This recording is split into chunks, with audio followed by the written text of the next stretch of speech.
My husband said his mistress mattered more than our kids.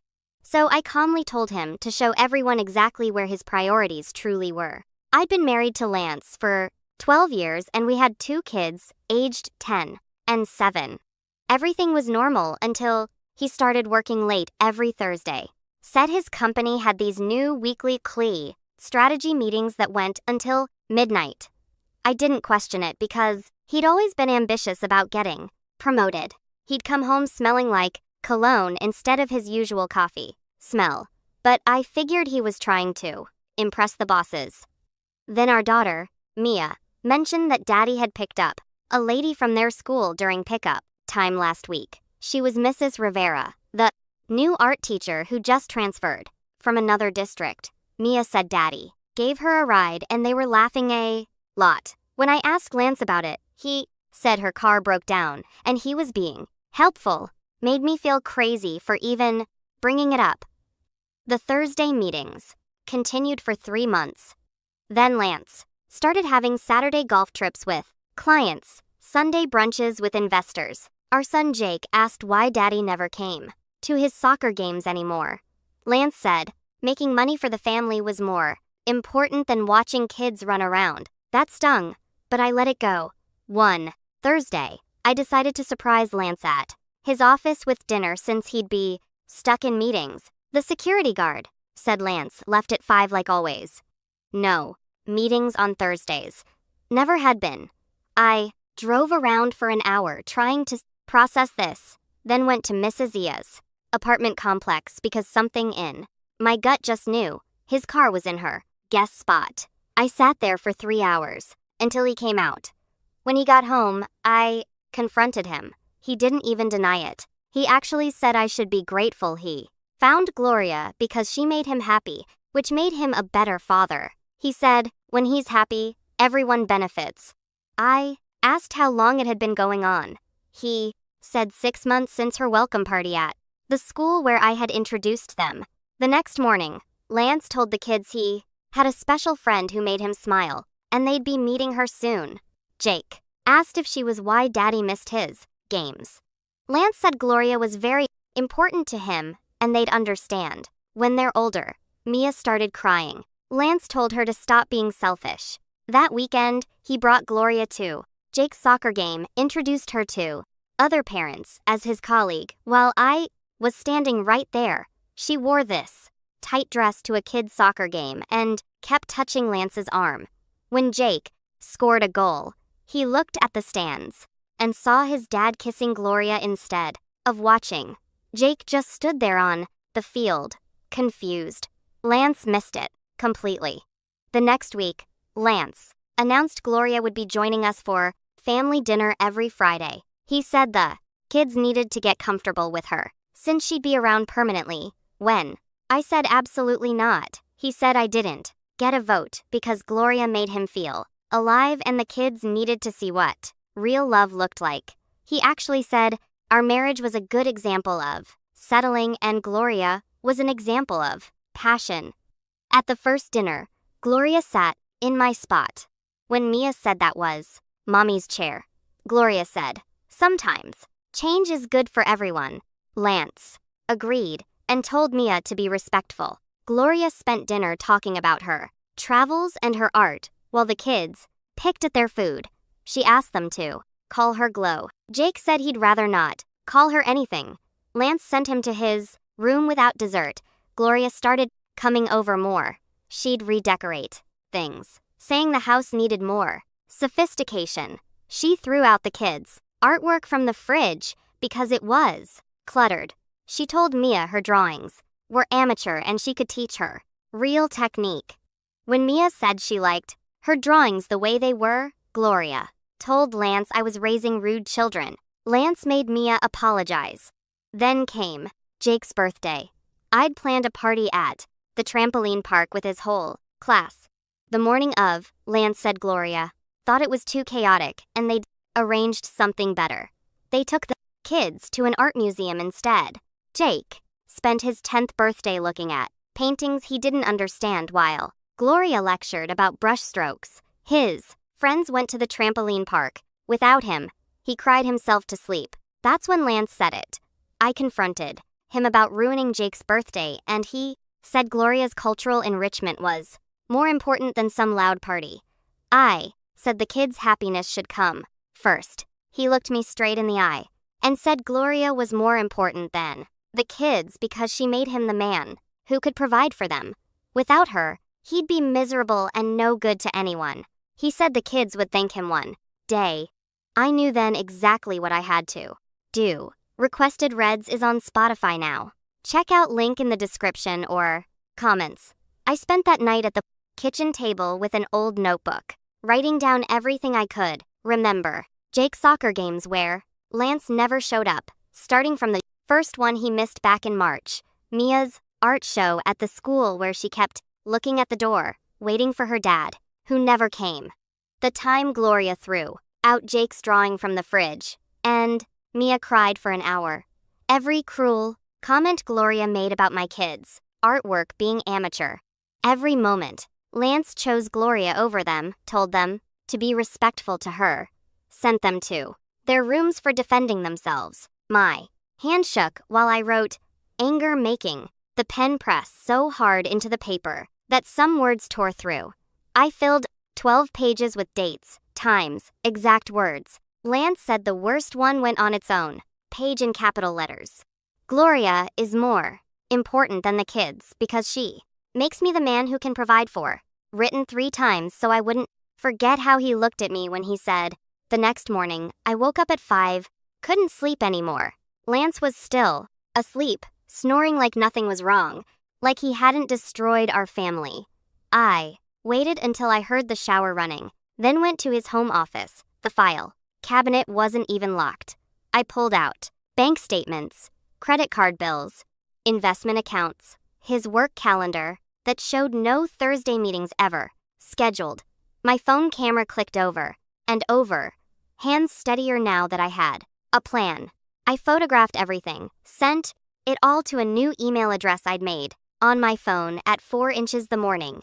Evidence he couldn't delete, couldn't explain away, couldn't make me feel crazy about. The work schedule was the best part. Printed from his company portal with the official logo showing he left at 5 every Thursday for the past 6 months. No meetings, just lies. At 6, I called Gwyneth, my best friend since college. She answered on the second ring, voice thick with sleep. I asked if the kids and I could stay with her for a few days while I figured things out. She didn't ask questions, didn't hesitate, just told me to pack bags and come over right now. That made me cry, standing in my kitchen at 6 in the morning, because someone actually cared about protecting my kids. I packed 3 bags fast, throwing in clothes and toothbrushes and the kids' favorite, stuffed animals. Mia's art supplies, Jake's soccer ball, things that would make them feel safe. Lance came downstairs at 7:30, hair still wet, checking his phone before he even looked at me. I told him calmly that the kids and I were spending the weekend at Gwyneth's house because we needed space. He barely glanced up, thumbs moving across his screen. He said that was fine, because he had plans with Gloria anyway, like I just told him we were going to the grocery store, instead of leaving at him. He walked out the door without asking why we needed space, without asking if the kids were okay, without looking at me at all. At Gwyneth's house, I set the kids up with movies in her living room, cartoons they liked, that made them laugh. They seemed happy to be somewhere different, somewhere Gloria wasn't. I sat at Gwyneth's kitchen table with my laptop and searched divorce attorneys, read reviews for 2 hours, compared rates, made notes about which ones specialized in custody cases. 5 lawyers made my list, all women, all with reviews mentioning they were tough in court. One review said Jillian Rowe had helped a mother prove parental alienation and won primary custody. I highlighted that name 3 times. Monday morning, I dropped the kids at the school, hugged them extra long, promised I'd pick them up early. Then I drove to Jillian's office, downtown, a small building with her name on a brass plate outside. The Receptionist led me to a conference room with a big window. Jillian walked in 5 minutes later, tall with gray hair and sharp eyes that looked right through me. She sat down and told me to start from the beginning. I talked for 40 minutes, straight, telling her everything while she took notes in neat handwriting. When I finished, she put her pen down, looked me straight in the eye, and said, "We can protect your children." Those exact words. I almost cried again. Jillian explained that Lance's own words about Gloria being more important than his kids would destroy him in custody court. She said, "Judges hate parents who put their affairs above their children, especially when there's proof of the mistress being cruel to the kids." She told me we needed to be smart and careful, gathering more evidence while acting like I was trying to work things out. Judges like parents who try to fix their marriages, she said, even when the marriage is obviously over. We had to play the game, right?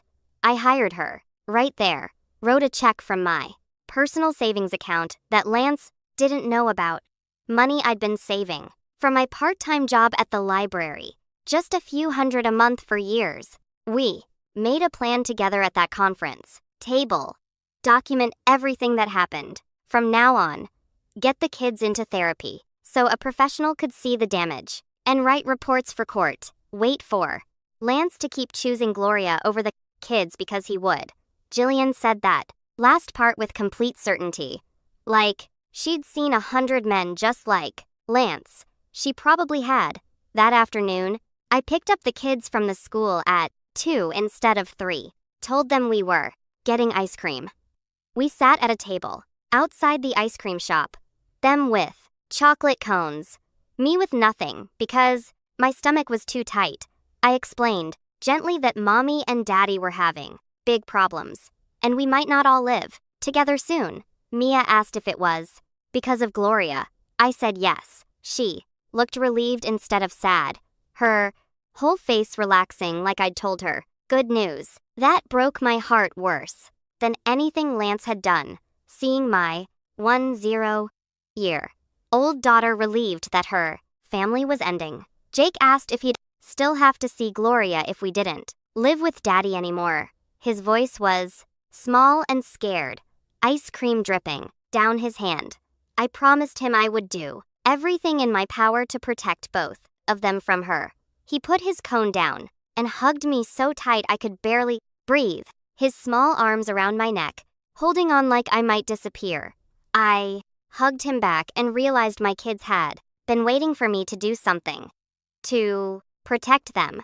To choose them over keeping the peace. They'd been waiting for months while I tried to make it work, and I'd let them down by waiting so long. I went online that night after the ice cream, after the kids were finally asleep, and searched for family therapists who worked with children going through divorce. I needed someone who understood what my kids were dealing with, someone who could help them and also document what was happening for court.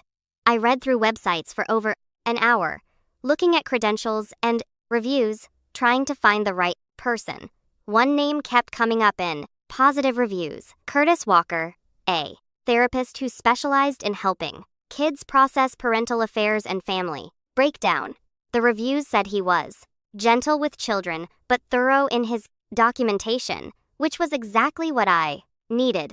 I called his office first thing the next morning before the kids woke up and got his receptionist. I explained that I had 2 children, 10 and 7, who were dealing with their father's affair and the mistress being cruel to them. I told her I needed someone who could help the kids, but also provide documentation for custody proceedings. She was quiet for a moment, then said, Curtis had openings later that week and would be happy to help. She scheduled Mia for Wednesday afternoon and Jake for Thursday back-to-back appointments so I wouldn't have to make multiple trips. I thanked her and hung up, feeling like I'd taken another step toward protecting my kids. That same morning, Jillian called me.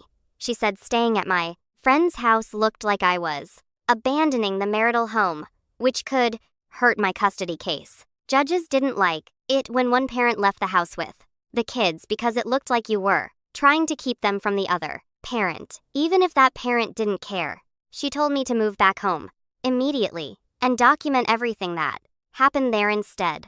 I didn't want to go back.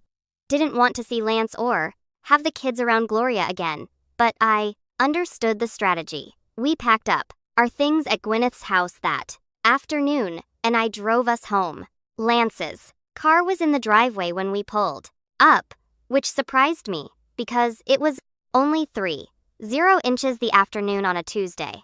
I got the kids inside and started unpacking our bags while they went to their rooms. Lance came downstairs around 5, glanced at us like he'd barely noticed we'd been gone, and went to the kitchen to make coffee. He didn't ask where we'd been or if the kids were okay. He just made his coffee and went back upstairs to his office. That night, around 6, the doorbell rang. I answered it, and Gloria walked in without waiting for an invitation, carrying a bag of takeout food. Lance came down and kissed her right in front of me and the kids, then announced they'd brought dinner for everyone. I pulled out my phone and took time-stamped photos of her in our house, of Lance kissing her in our entryway, of the two of them setting up dinner like they owned the place. I made sure the timestamps were clear and sent them to Jillian immediately. Dinner was worse than I expected. Gloria sat at the table and immediately started watching how Mia ate, making little faces every time my daughter took a bite. Halfway through the meal, Gloria put down her fork and looked at Mia with this fake concerned expression. She said Mia needed to work on her table manners, that the way she held her fork was wrong, and she chewed too loudly. She actually said my 10-year-old daughter needed etiquette lessons, like Mia was some kind of project that needed fixing. Lance jumped in immediately, agreeing with everything Gloria said, nodding along like she was making perfect sense. He told Mia that Gloria was just trying to help her become more sophisticated, that she should be grateful for the attention. I watched my daughter's face crumble, saw her eyes fill with tears, that she was trying so hard not to let Axe fall. Mia put her fork down and stared at her plate, not eating anymore, just sitting there trying not to cry. I smiled politely at Gloria, said something neutral about how every family has different styles, and made mental notes of every single word for Jillian. I noted the time, what was said exactly, how Lance backed Gloria up without hesitation, and how Mia reacted. I would write it all down the second the kids went to bed. After dinner, I got the kids ready for bed, reading to Jake, and tucking in Mia, making sure they felt safe, even though I knew they didn't. Once their doors were closed and I heard their breathing settle into sleep, I went back downstairs. Lance was on the couch, watching TV with Gloria curled up next to him. I stood in the doorway and told him clearly that Gloria was not welcome in our home anymore until we'd worked through our marriage problems. I kept my voice calm and reasonable, exactly like Jillian had told me to do. Lance looked at me and laughed. Actually, laughed like I'd told a joke. He said there was nothing to work through, because he was happy with Gloria and I needed to accept that she was part of our lives now.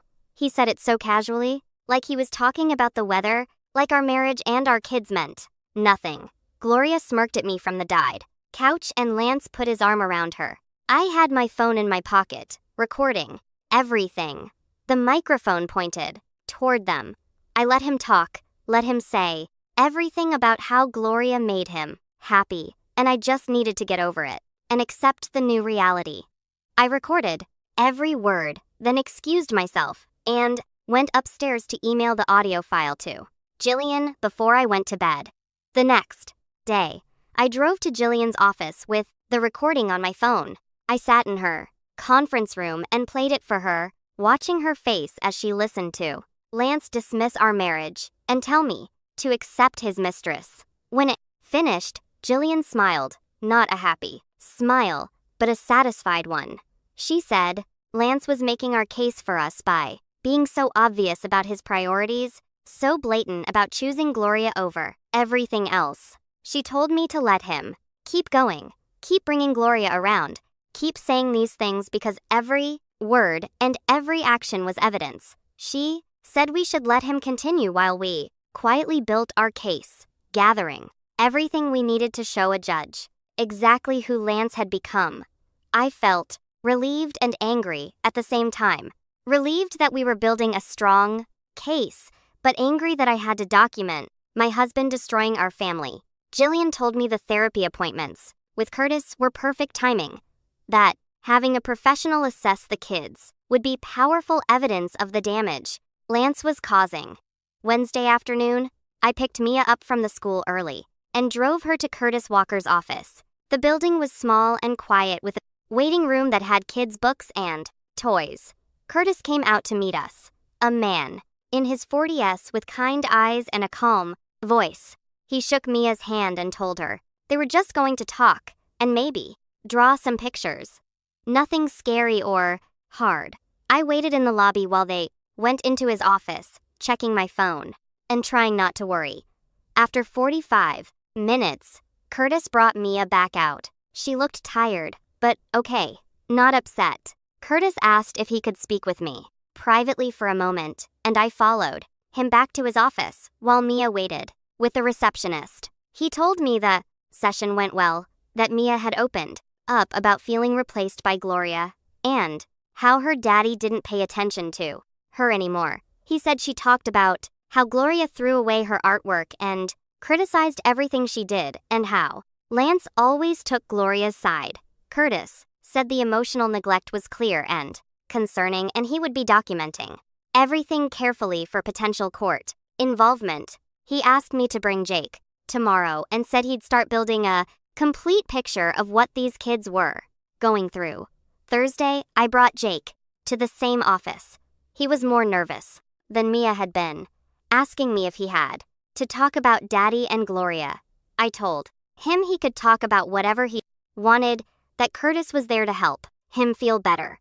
Jake went into the office holding Curtis's hand, looking small and scared. This session was longer, almost an hour, and when they came out, Jake looked exhausted. Curtis asked to speak with me again, and this time his face was more serious. He said Jake's session was harder because Jake didn't have the words for his feelings yet, being only 7. But Jake had drawn a picture during their time together, and Curtis showed it to me. The drawing showed our family, but Lance and Gloria were on one side holding hands, and the 3 of us were on the other side with a thick black line separating the 2 groups. Jake had drawn the line over and over, making it dark and heavy, creating a wall between his father and the rest of us. Curtis said the drawing spoke volumes about how Jake understood the family split, how he saw his father choosing Gloria over him, and his sister and me. He said he'd keep the drawing for his files and continue documenting both children's progress and distress. I started keeping a detailed journal of every single interaction.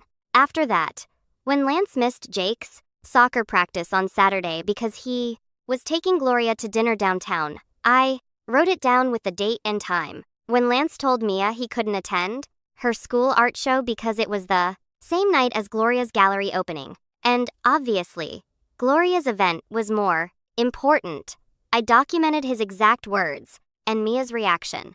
When Lance promised to take the kids to the park on Sunday, but spent the day with Gloria instead, leaving them sitting by the door waiting for him until I finally told them he wasn't coming.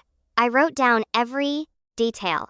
I took photos of the kids, disappointed faces, of text messages, from Lance canceling plans, of times he said he'd be home but showed up 6 hours late smelling like Gloria's perfume. I created a file on my computer with everything organized by date, every broken promise, and every choice he made that hurt our children, Jillian told me. This documentation would be powerful in court, showing a pattern of neglect and broken trust that no judge could ignore. 2 weeks into therapy, Curtis called me to his office without the kids. He sat me down and told me both children were showing clear signs of emotional distress directly related to their father's behavior and Gloria's presence in their lives. He said Mia was developing anxiety about going home, worried about what Gloria might criticize or throw away next. Jake was having trouble sleeping and had started acting out at the school, getting into fights with other kids when he never had before. Curtis said the damage was real and measurable, and it was getting worse the longer they stayed in that environment. He offered to write a professional assessment for custody proceedings, a detailed report about what he was seeing and how Lance's choices were harming his children. I accepted immediately, thanking him for being willing to help us. He said he'd have the assessment ready within a week, and it would clearly state that the children needed to be removed from the situation for their mental health and well-being. That weekend, Lance made his big announcement. He came home Friday night with Gloria and gathered us all in the living room like he had important news to share. He said Gloria's lease was ending next month and it didn't make sense for her to get a new place when she was at our house all the time. Anyway, he said she was moving in with us, moving into our home permanently, and we all needed to accept it. I felt my stomach drop, felt rage build up in my chest. I told him absolutely not, that Gloria was not moving into our house where our children lived. Lance looked at me with this cold expression and said I didn't get to control his life anymore, that this was his house, too, and he could have whoever he wanted living here. Gloria smiled at me from behind him, and I knew she'd been planning this, pushing for this, wanting to take over our home completely. I didn't argue anymore that night because I knew it wouldn't matter.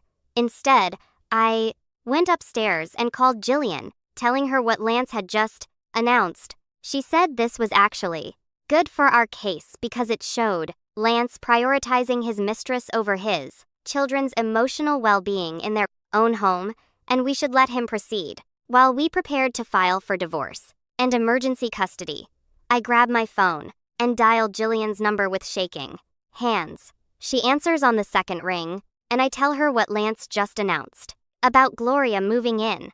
There's a pause. Then she says, "This is actually perfect for our case." She explains that Lance moving his mistress into the family home while the kids are living their shows. He's putting his relationship before their emotional well-being. She tells me to send her an email tonight documenting my objection to Gloria moving in, making it clear I told Lance no, and he's doing it anyway. Then she says, we let him proceed with this terrible decision while we file for divorce and emergency custody. Her voice is calm and strategic, like she's seen this pattern 100 times before. I thank her and hang up, feeling slightly less panicked now that I have a plan. That night after Lance goes to bed, I sit both kids down at the kitchen table. Mia clutches her stuffed rabbit, and Jake keeps picking at a loose thread on his shirt. I tell them, Daddy has decided Gloria is going to live with us starting next month. Mia's face crumples immediately, and Jake just stares at the table. I reach across and take both their hands, telling them, Mommy is going to make some changes to keep them safe and happy. Mia looks up at me with tears streaming down her face and asks if we can leave instead, if we can go somewhere without Gloria. I squeeze her hand and promise that yes, very soon we will have our own place, where it's just the three of us. Jake asks if Gloria will throw away more of our stuff, and I tell him she won't get the chance, because we're leaving before she can hurt them anymore. They both hug me tight, and I feel their relief mixed with fear, knowing I need to move fast. Saturday morning, I start looking at rental houses online, while Lance is at the gym with Gloria. I search for places near the kids' schools so they don't have to change districts and lose their friends. Most places are too expensive or too far away, but then I find a small 3-bedroom house just 4 blocks from their school. The rent is more than I'm paying now, but I can afford it if I pick up extra shifts at work. I call the landlord and arrange to see it that afternoon. The house is older and needs some work, but it has a backyard where Jake can practice soccer and a spare room Mia can use for her art. I fill out the application right there and put down a deposit using money from my savings account. The landlord says I can move in within the month, and I feel hope for the first time in weeks. Tuesday morning, Lance leaves for work early, and 3 hours later, Gloria shows up with suitcases and boxes.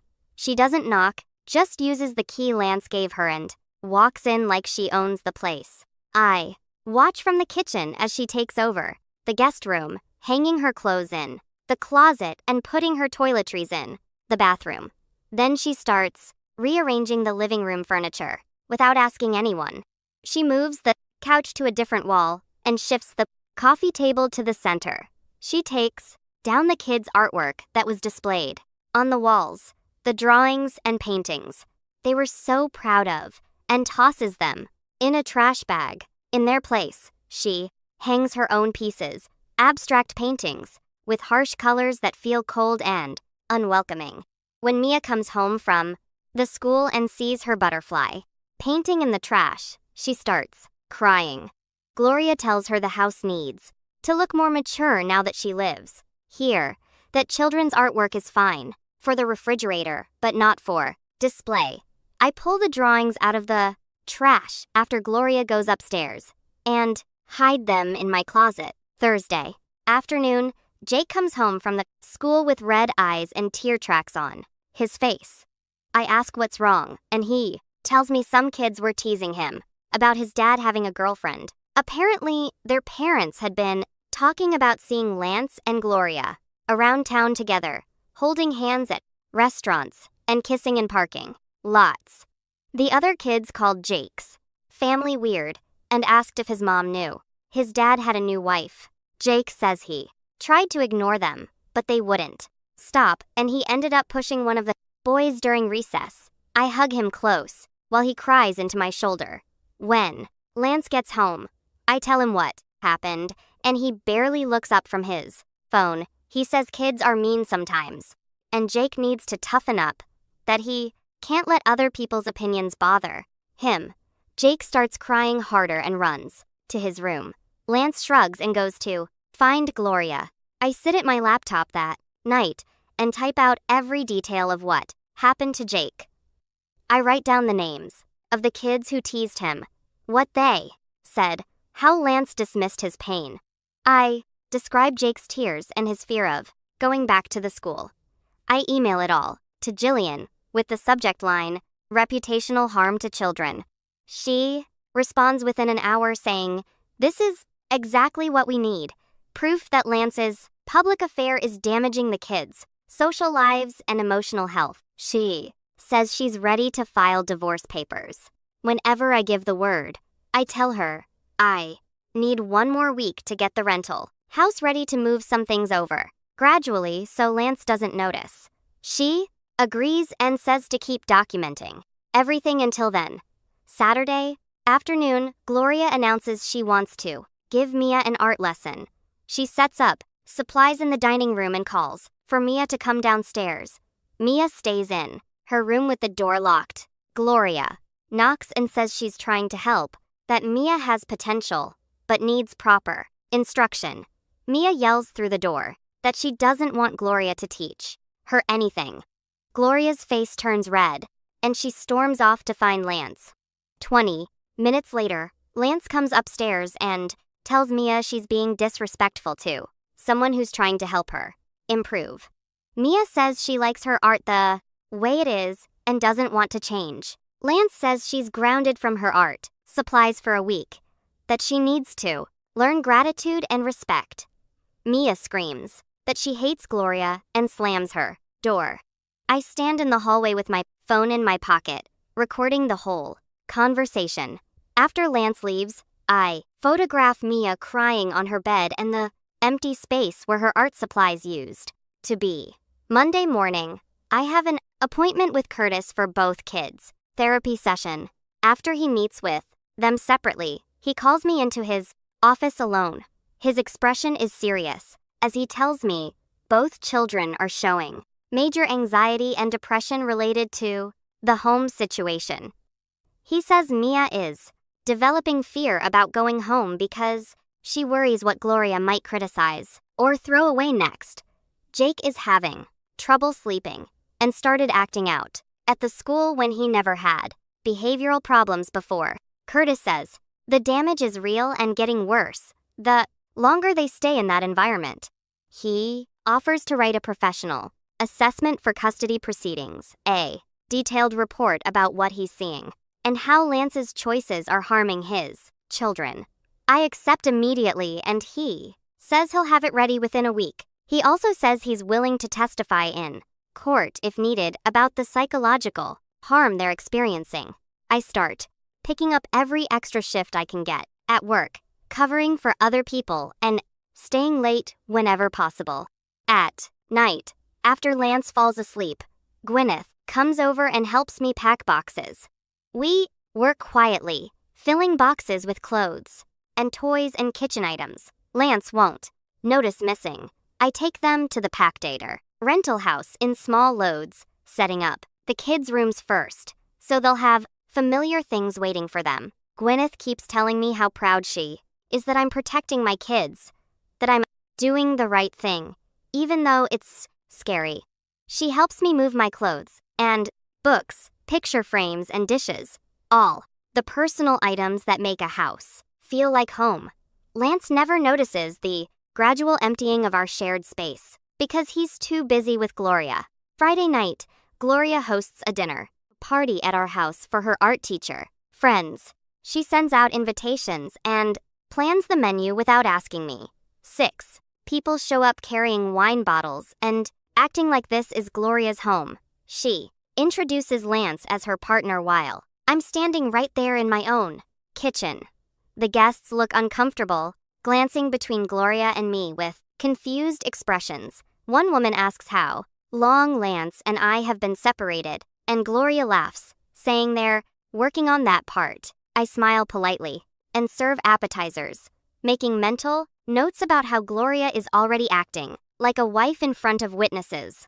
I take photos of the party, of Gloria playing hostess in my home, of Lance with his arm around her while she shows off her artwork on my walls. Everything goes into the file for Jillian. One of Gloria's art teacher friends finds me in the kitchen while I'm refilling wine glasses.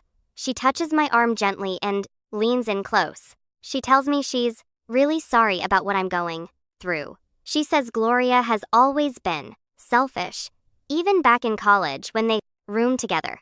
She mentions that Gloria went after her boyfriend once and didn't even feel bad about it afterward. She says she's not surprised Gloria would pursue a married man with kids because Gloria only thinks about what makes Gloria happy. I thank her quietly and ask if she'd be willing to share that information with my lawyer if needed.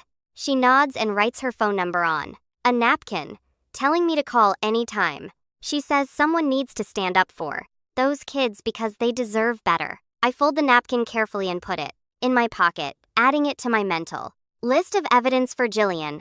3 days later, I'm at home when Jake's soccer coach calls my cell phone. His voice sounds worried as he asks if I can come to the field right away. I drive there.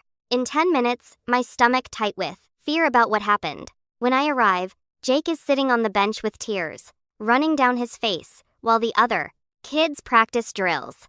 The coach pulls me aside and explains what happened. Jake saw his dad's car pull into the parking lot during warm-ups and got so excited. He ran toward it, but Lance was just dropping Gloria off at the gym next door and didn't even look at the field.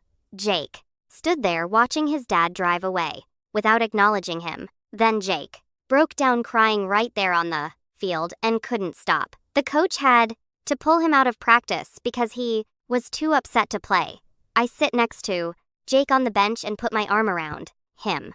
He buries his face in my shoulder and sobs.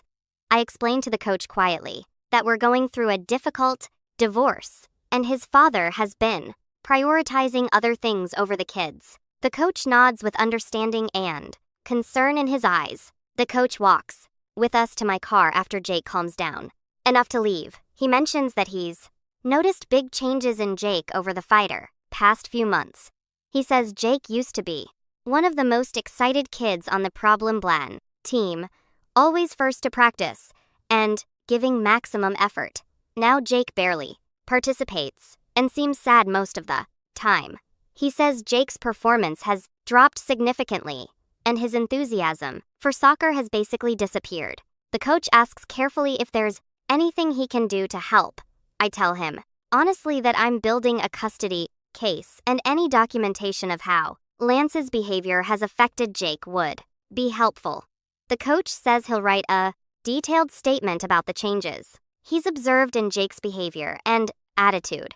He mentions specific examples of Jake's declining performance and emotional state during practices and games. He says he'll email it to me by tomorrow because kids shouldn't have to go through this kind of pain. I thank him with tears in my eyes and drive Jake home. The next morning, I call Jillian's office and schedule an appointment for that afternoon. I spend 2 hours organizing everything into folders. Curtis's psychological assessments of both kids with detailed notes about their anxiety and depression. The coach's statement about Jake's declining performance and emotional breakdown. My documentation of every incident, every missed game, every cruel comment Gloria made. The recording of Lance saying, "Gloria is more important than the kids." Photos of Gloria throwing out the kids, artwork and taking over our home. Screenshots of texts and emails. The contact information for Gloria's friend, who witnessed her selfish behavior for years.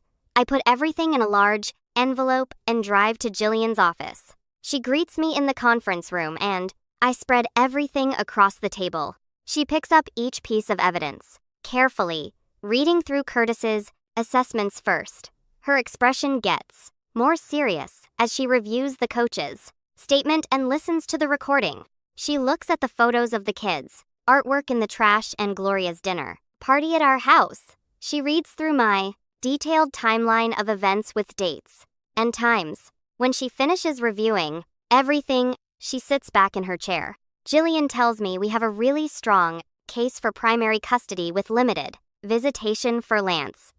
She says the combination of professional assessments, witness statements, recorded admissions, and documented patterns of neglect creates a picture that family court judges take very seriously. She explains that Lance prioritizing his mistress over his children's emotional well-being, combined with Gloria's cruelty toward them, gives us solid grounds for requesting supervised visitation only.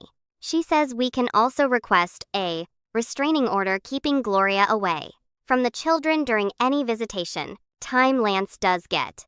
She starts drafting divorce papers right there while I wait, typing quickly on her laptop. She includes requests for full physical custody, child support based on Lance's real income, and specific provisions protecting the kids from Gloria's influence.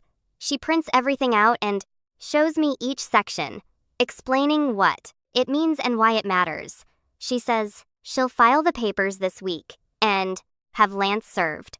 She tells me to prepare for him to react badly, but to stay calm and document everything he does. She reminds me that his behavior will only help our case. Friday morning arrives and Lance leaves for work at his usual time.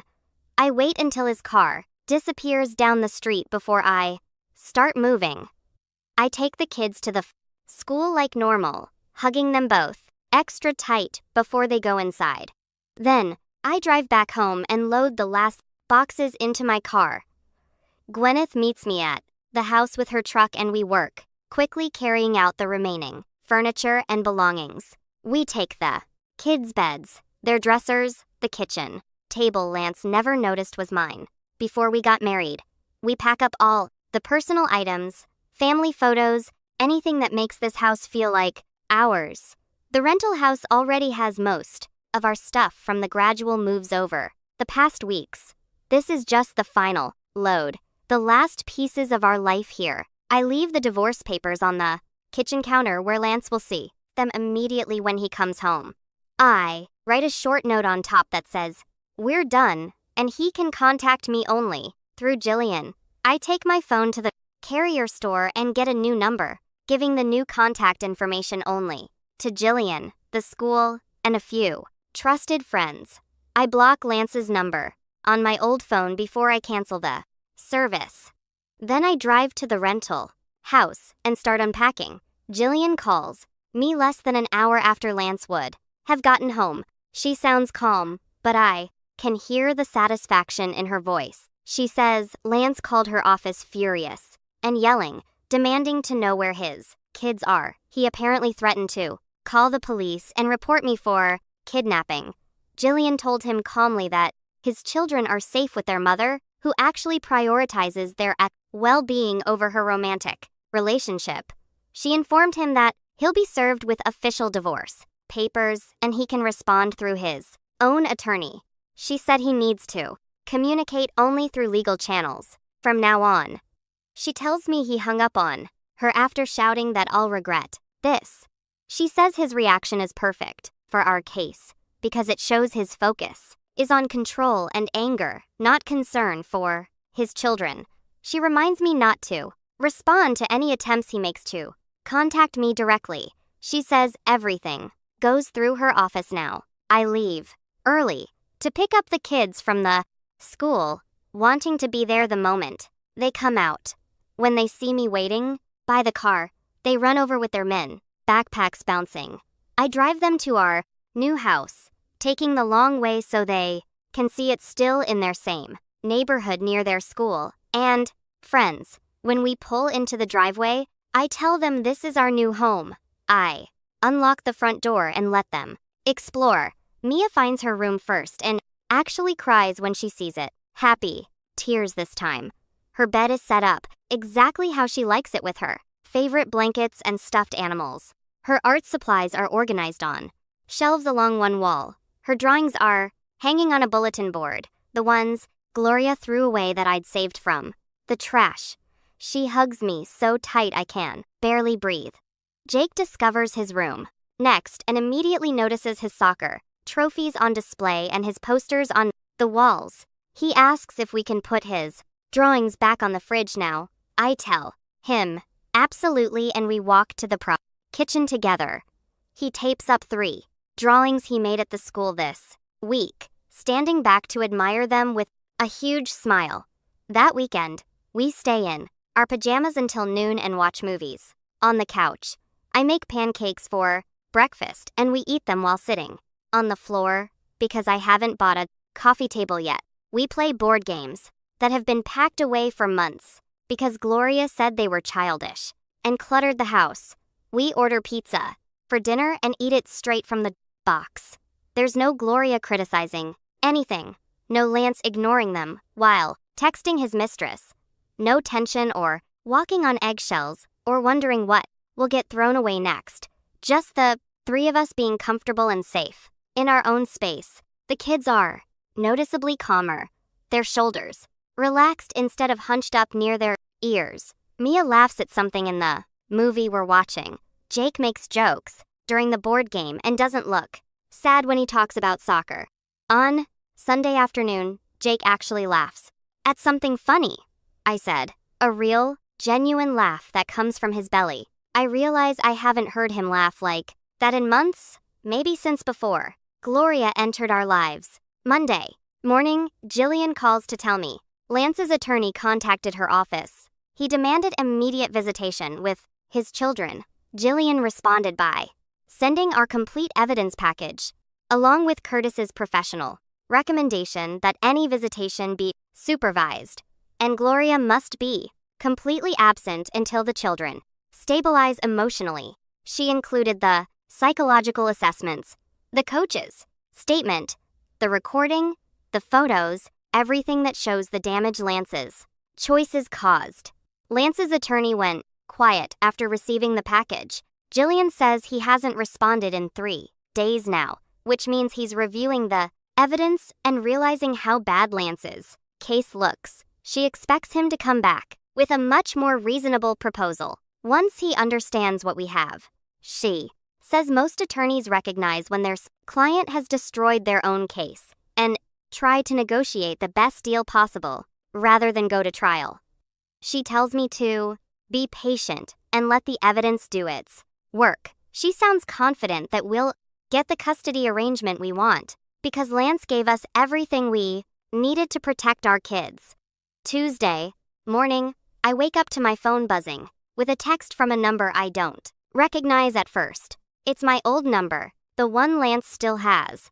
The message is from Gloria, and it's nasty. She calls me bitter and says the kids will get over it once they see how happy their dad is with her. She says I'm being selfish and the kids deserve to see what real love looks like. She actually writes that Lance is better off without me dragging him down. I screenshot the message immediately and forward it to Jillian with a note saying, Gloria just gave us more evidence. Jillian responds within 10 minutes saying it's perfect. Proof of Gloria's lack of concern for the children's well-being. She says any decent adult would prioritize the kids' feelings, not send angry texts to their minute mother. She adds this to our evidence file. That afternoon, I take both kids to their therapy session with Curtis. He meets with them separately like always, Mia first and then Jake. After both sessions, Curtis asks to speak with me privately in his office. He tells me that both kids are already showing improvement after just 1 week away from the toxic environment. Mia is drawing again, creating pictures that show happiness instead of the dark scribbles she was making before. Jake is sleeping through the night without nightmares for the first time in months. Curtis says the change is remarkable, given how short the time period is. He explains that removing them from the constant stress of Gloria's presence and Lance's rejection has